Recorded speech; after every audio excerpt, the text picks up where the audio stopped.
Donc, quand on fait un diagnostic d'arthrite psoriasique, souvent on cherche des choses à l'examen qui vont être visibles, mais aussi des éléments qui vont être invisibles ou plus difficiles à trouver, qu'on doit trouver en discutant avec le patient.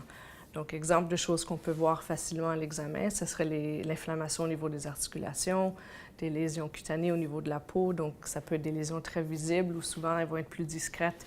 Il faut aller chercher au niveau des oreilles ou au cuir chevelu ou des changements au niveau des ongles qui vont nous faire penser plus à un diagnostic d'arthrite relié au psoriasis.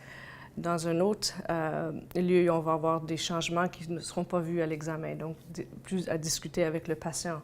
Donc souvent, les patients vont nous dire « Je me sens pas comme d'habitude, j'ai plus l'énergie pour faire l'exercice que je faisais avant ». Donc la fatigue est un gros problème pour ces patients et ça peut être quelque chose qui nous aide aussi à faire le diagnostic.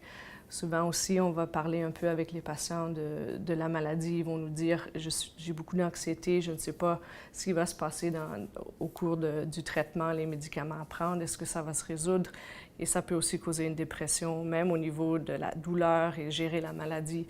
Donc, ce sont des éléments qui sont plus difficiles à trouver à l'examen, mais en discutant avec le patient, on a plus d'informations et ça peut nous aider à faire le diagnostic. Donc, en tout, on prend les éléments qui sont visibles et à l'examen, et aussi les éléments qui sont plus personnels et vis-à-vis de la maladie. Et quand on les met ensemble, en tout, on peut venir à un diagnostic et un plan et faire un suivi avec le patient.